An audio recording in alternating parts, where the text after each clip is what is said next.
Asylum. Abandoned, forgotten.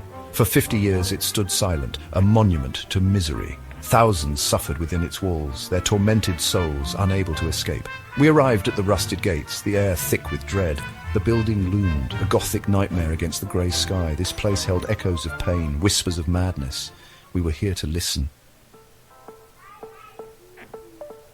Inside, dust caked every surface. The air was thick with the scent of mildew and neglect, a testament to the years of abandonment. Each step we took stirred up tiny clouds of dust, dancing in the faint beams of light that managed to penetrate the grime-covered windows. Paint peeled from the walls like scabs, revealing layers of history beneath.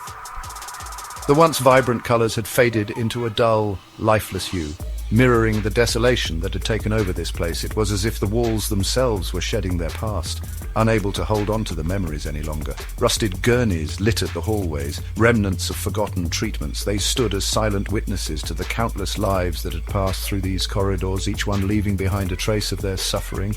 The metal frames, now corroded and brittle, seemed to groan under the weight of their own history. We stepped carefully, the floor creaking beneath our feet, a soundtrack to our unease. Every creak and groan seemed to echo through the empty halls, amplifying the sense of isolation. It felt as though the building itself was alive, reacting to our presence with a mixture of curiosity and resentment. Rooms stood empty, yet full of unseen things. Shadows danced in the corners, and the faintest whisper of a breeze sent shivers down our spines. It was as if the very air was charged with the energy of those who had once inhabited these spaces, their stories lingering in the silence. Scratched into a cell door, a message. They're watching. The words were crude, yet they carried a weight that was impossible to ignore. Who had written them, and who were they warning us about? The questions hung in the air, unanswered, adding to the growing sense of dread. A chill ran down my spine. Who were they, and what did they watch?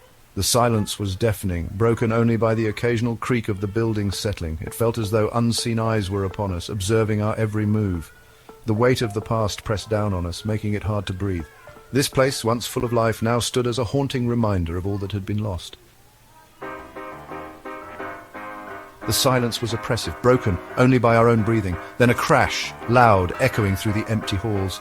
We froze, hearts pounding, adrenaline surged. What was that? We moved cautiously toward the sound, each step filled with trepidation. An overturned chair lay in the middle of the room.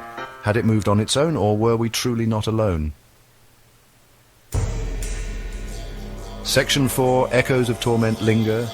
In a dusty corner we found a trunk. It was covered in years of neglect, its surface layered with grime and cobwebs, hinting at the secrets it held within. Inside, a child's doll, its eyes blank and staring.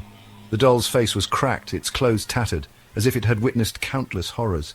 It seemed to hold a silent scream, a cry for help that had long been forgotten. Beside it, a leather-bound journal. The journal's cover was worn, its pages yellowed with age. It was a relic from a time long past, a testament to the lives that had once been.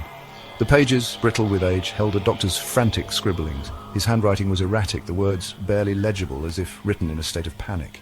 He wrote of a darkness within the asylum, something that whispered to the patients. He wrote of a darkness within the asylum, something that whispered to the patients, drove them deeper into madness. The doctor's notes spoke of shadows that moved on their own, of voices that echoed through the halls at night, drove them deeper into madness.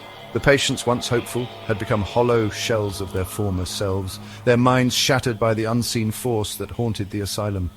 Was this the source of the suffering here, the cause of the crash?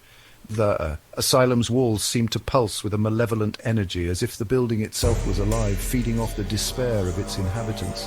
The cause of the crash, the remnants of the past lingered in every corner, a haunting reminder of the torment that had once consumed this place.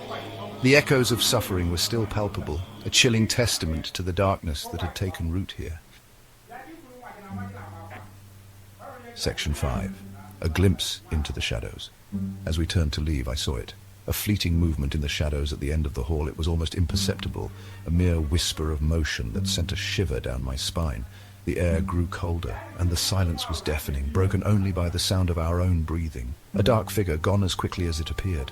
My blood ran cold. It was as if the shadows themselves had come to life, taking on a form that was both human and otherworldly. The figure seemed to beckon us deeper into the darkness, a silent invitation to uncover the mysteries that lay hidden within these forsaken walls. We weren't alone. We fled, the weight of the unseen pressing down on us.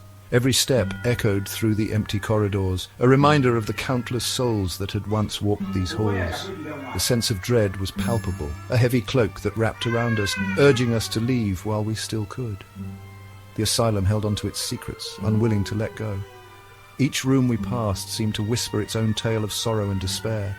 The walls, stained with the passage of time, bore silent witness to the tragedies that had unfolded within. It was a place where the past refused to rest, where the echoes of history lingered like a haunting melody. One question remains: do you dare to seek the truth within Blackwood's walls?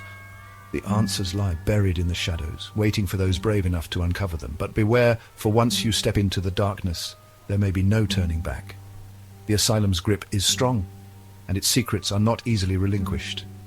Will you take the risk, or will you let the shadows keep their hold on the truth?